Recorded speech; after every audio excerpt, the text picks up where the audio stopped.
मोहित भाई, sitting CM Arvind Kejriwal को गिरफ्तार कर लिया गया। वो कहते थे कि हम कट्टर ईमानदार हैं। वो जेल में चले गए, उनके मंत्री भी जेल में। क्या सोचते हैं इस बारे में आप? देखिए, आज ना देश के लोगों के पास में दो ऑप्शन हैं। या तो वो भारतीय जनता पार्टी के अंदर चले जाएं या फिर भारतीय जनता पार्टी उन्हें जेल के अंदर डाल देगी। ये जो इलेक्ट्रल बॉन्ड का जो पैसा है, जिस कंपनी का टर्नओवर 10 करोड़ 20 करोड़ रुपए का है और वो पार्टी 50 करोड़ 100 करोड़ रुपए के बॉन्ड खरीद रही है और एक पार्टी फंड में चंदा दे रही है, तो वो पैसे का इस्तेमाल कहाँ हो रहा है? वो पैसे का इस्तेमाल एजुकेशन में तो हो नहीं रहा, ना हेल्थ में हो रहा, ना डेवलपमेंट में हो रहा। उस पैसे का इस्तेमाल सिर्फ और सिर्फ नेताओं की खरीद और फरोख्त में हो रहा है। जिस तरीके से तमाम राज्य में रातों रात सरकार गिरा दी जाती है और आप देख रहे हैं कि सरकार गिरा के विधायक खरीद लिए जाते हैं, तो जो पैसा इलेक्ट्रल बॉन्ड का जो पैसा है, उस पैसे का इस्तेमाल विधायकों की खरीद और फरोख्त में लगाया जा रहा है। जिस तरीके से आज भारत देश के अंदर संविधान का गला घोटा जा रहा है, लोकतंत्र की हत्या करी जा रही है और जिस तरीके से आज लोगों के बोलने के ऊपर बैन लगा दिया जा रहा है। एक और इस देश के अंदर राइट टू स्पीच की आजादी है, राइट टू फ्रीडम की आजादी है, लेकिन वो आजादी जिस तरीके से लोगों से छीनी जा रही है, ये सरासर लोकतंत्र का हनन है, देश के संविधान की हत्या है। जिस तरीके से दिल्ली के मुख्यमंत्री को गिरफ्तार कर लिया गया, वो सबने देखा। आप मुझे एक बात बताइए, हेमंत बिस्वा शर्मा, शुभेंदु अधिकारी, मुकुल रॉय, ये सब घोटालेबाज हैं, लेकिन आज इन सब ने भारतीय जनता पार्टी का दामन थामा तो ये सब लोग सारे घोटाले से मुक्त हो गए। यानी भारतीय जनता पार्टी ये कहती है कि या तो आप हमारी पार्टी में आ जाओ, नहीं तो हम आपको उठाकर जेल में डाल देंगे। साल 2014 से पहले कोई नहीं जानता था कि क्या होती है सीबीआई, क्या है ईडी, क्या है इन्फोर्समेंट डिपार्टमेंट, किसी को नहीं पता था।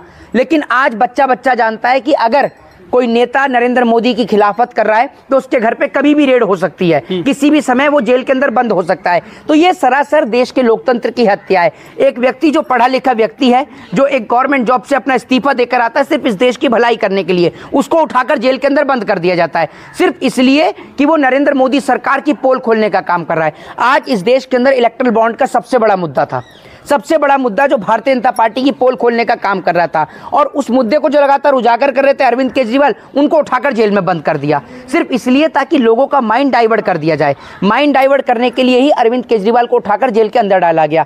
आज इस देश की स्थिति ये है कि मुझे नहीं लगता कि आने वाले वक्त में इस देश में चुनाव हो भी पाएंगे। लोगों के बोलने के ऊपर प्रतिबंध लगा दिया, एक वोटिंग मशीन जिससे होती है उसको बोलने के ऊपर प्रतिबंध लगा दिया, लोगों के चैनल डिमोनेटाइज हो जाते हैं। आप उसको ये कह देते हैं कि ये झूठी खबर है। एक छोटा सा चुनाव, एक छोटा सा मेयर का चुनाव आप जीत नहीं पाते, उसमें तो आप धांधलीबाजी करते हो। उसके बाद में आप बड़ी बड़ी मशीनों के ऊपर सवाल नहीं खड़े कर सकते। अगर कोई उनके खिलाफ बोल दे तो चैनल को डिमोनेटाइज कर देते हैं। इस देश के अंदर पत्रकार का काम होता है निष्पक्षता को दिखाना, और हम लोग एक डेमोक्रेसी में रहते हैं, किसी डिक्टेटरशिप वाली कंट्री में नहीं रहते जहां तानाशाही चलती है। यहाँ लोकतंत्र है, डेमोक्रेसी, और डेमोक्रेसी में सबको बोलने का हक और अधिकार है। और अगर हमें किसी चीज में संदेह है तो हम उसके ऊपर सवाल उठाएंगे। वो सवाल उठाना हमारा फंडामेंटल राइट है। अब वो सही है या गलत है, इस सवाल का जवाब तो तब मिलेगा जब उसकी जांच होगी। जब किसी चीज की जांच ही नहीं होती, इस देश के अंदर जांच किसी चीज की नहीं होती। बेटी के साथ बलात्कार हो जाए तो बलात्कार के ऊपर सख्त कानून नहीं बनता। प्रधानमंत्री नरेंद्र मोदी जी आए दिन विदेश तो जाते हैं, सऊदी जाते हैं, दुबई जाते हैं, तमाम कंट्रियां जाते हैं, लेकिन वहां जाकर वहां के लॉ को नहीं देखकर आते कि किस तरीके से बेटी के साथ बलात्कार करने पर वहां पर फांसी दे दी जाती है या फिर जो है लोगों को बीच चौराहे पर मारा जाता है। सिर्फ ये चीजें नहीं सीख के आते प्रधानमंत्री नरेंद्र मोदी और भारतीय जनता पार्टी का एक ही काम है, मोदी जी लोगों को लड़ाना। गारंटी चल रही है मोदी जी की देश में। अगर मोदी जी की गारंटी देश में चल रही होती तो आप 15 लाख रुपए के मालिक होते, इस देश में 2 करोड़ रोजगार नौजवानों को मिल गया होता, आज देश के नौजवान परेशान नहीं होते। जो सरकार एक छोटा सा पेपर नहीं संभाल सकती, आप उससे क्या उम्मीद लगाओगे कि वो देश को संभालेगी? जिस सरकार के राज में पेपर लीक होते हैं, हॉस्पिटलों में सुविधा नहीं है, नरेंद्र मोदी जी सिर्फ और सिर्फ झूठे वादे करते हैं। मोदी जी का एक वादा सच्चा नहीं है। अगर एक वादा भी सच्चा है प्रधानमंत्री का तो आप मुझे बताइए। पहली बार देश के प्रधानमंत्री, देश के इतिहास में पहला प्रधानमंत्री होगा जो झूठ बोलने का काम करता है। आप सोचिए, मंदिर से खड़े होकर। मंदिर बन गया अयोध्या में, लाखों लोग डेली जा रहे हैं वहां पर दर्शन करने के लिए। मैं आपसे ये कह रहा हूँ कि लाखों लोग दर्शन करने जा रहे हैं, अपना घर तोड़वा दो, उस पर भी मंदिर बनवा दो। आपको घर में रहने की जरूरत क्या है? मंदिर से रोजगार मिलेगा या मंदिर से लोगों का पेट भरेगा, ये बताइए ना आप मुझे। और दूसरी बात, मैं तो लोगों से कहना चाहता हूँ कि मंदिर की दान पेटी में पैसा बिल्कुल ना चढ़ाएं, क्योंकि ये पैसा जो है मीट की दुकान पर भी जाता है, तमाम जगह पर जाता है, और आप तो कहते हो कि मीट से दिक्कत है, तो आप उस पैसे को क्यों चढ़ा रहे हो? और दूसरी बात, भगवान को पैसे की क्या जरूरत? पैसे की जरूरत है क्या? पैसे की जरूरत जिन लोगों को है उन लोगों को इस बात से तकलीफ हो रही है, पैसे की जरूरत नहीं है। और बात आप करें कि मंदिर की, मस्जिद की, चर्च की, गुरुद्वारे की, आप जितने मर्जी बना लो, देश का विकास थोड़ी होता है। 22 जनवरी को दिवाली मनी है देश में सर। दिवाली बनी है, लोगों का दिवाला निकला पड़ा है, उसको आप क्या कहेंगे? लोगों का दिवाला निकला पड़ा है, लोगों के पास खाने को रोटी नहीं है। ग्लोबल हंगर इंडेक्स आ जाए, लोग उसको झूठा ठहरा देते हैं। सीएजी की रिपोर्ट आ जाए, लोग उसको झूठा ठहरा देते हैं। जिस तरीके से आज देश की जो ना, ये देश अगर साल 2027 तक आर्थिक दिवालिया घोषित हो जाए तो कोई बड़ी बात नहीं है। जिस तरीके से देश की स्थिति है, देश के ऊपर कर्जा बढ़ रहा है। आज अगर देश का कर्जा बढ़ रहा है, कौन लोग अमीर हो रहे हैं? आप मुझे ये बताइए। ये जो अंबानी अडानी है, जो करोड़ों रुपए में शादी कर रहे हैं, ये पैसा कहां से लेके आए हैं? ये नरेंद्र मोदी ने चाय बेच के ला कर दिया पैसा? ये पैसा इस देश की गरीब जनता का है, जिस जनता से रोड टैक्स के नाम पर भी पैसा लिया जाता है, टोल टैक्स के नाम पर भी पैसा लिया जाता है, इनकम टैक्स के नाम पर भी पैसा लिया जाता है, हाउस टैक्स के नाम पर भी पैसा लिया जाता है। हर जगह इस देश की जनता का शोषण होता है और किसी का नहीं। 9 साल में 25 करोड़ लोगों को, गरीब जो थे उनको अमीरी की रेखा में ला दिया है। गरीब हटा दिए 25 करोड़ मोदी सरकार ने। अच्छा, गरीब अगर 25 करोड़ मोदी सरकार ने हटा दिए तो जो 80 करोड़ लोगों को राशन मिल रहा है, इसमें मुकेश अंबानी, अडानी, टाटा और बिरला शामिल हैं? ये बताइए ना आप मुझे, कौन से? ये अगर जो 5 किलो राशन ले रहे हैं वो गरीबी तो है। और ये मैंने नहीं कहा, सरकार कह रही है कि हम 80 करोड़ जनता को राशन देने का काम करते हैं, और सरकार ये कह रही है कि हमारी सरकार दोबारा आई तो हम राशन कंटिन्यू देते रहेंगे।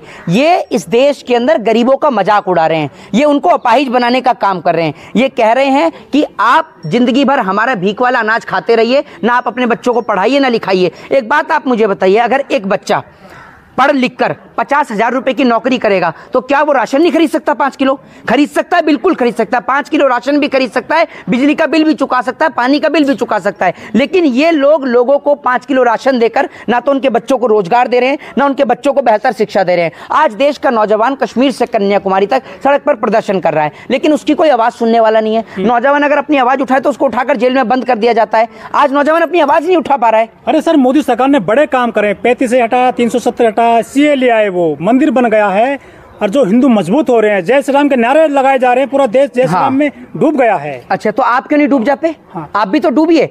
ये दिखाते हैं कि भैया पाकिस्तान में हिंदुओं को खाना नहीं मिल रहा, जैसे यहाँ के हिंदुओं को तो काजू बादाम और पिस्ते की रोटी दे रहे हैं ना, जो आप कह रहे हैं। यहाँ तो आपको काजू बादाम पिस्ते की रोटी मिल रही होगी। और आप एक बात मुझे बताइए, किसको खतरा है और कैसे खतरा है? इस देश के अंदर किसी को किसी से खतरा नहीं है। सबको कॉन्स्टिट्यूशन ने इक्वल राइट दे रखे हैं, सबको एक समान हक और अधिकार है। और खतरा महसूस होता है भारतीय जनता पार्टी के आने के बाद, क्योंकि भारतीय जनता पार्टी जब जब सत्ता में आती है, सबसे ज्यादा हत्या हिंदुओं की होती है। क्योंकि अगर हिंदुओं की हत्या नहीं होगी तो मुसलमानों को लेकर मन में नफरत कैसे पैदा होगी? तो भारतीय जनता पार्टी अपने वोट बैंक की राजनीति के लिए इस देश के लोगों को बलि का बकरा बनाने का काम करती है। 400 बार इस बार, तीसरी बार मोदी सरकार।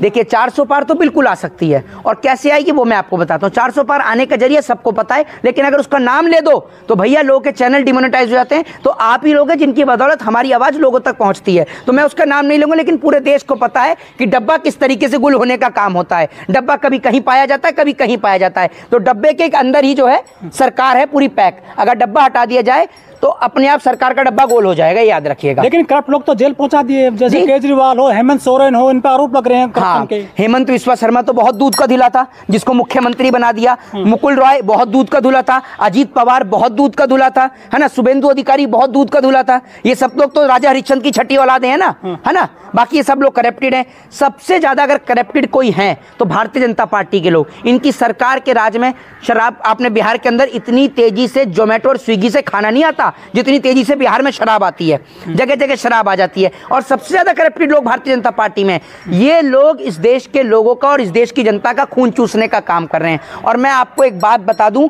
अगर लोग समय रहते नहीं जगे तो वो दिन दूर नहीं जब ये देश वापस से गुलाम हो जाएगा।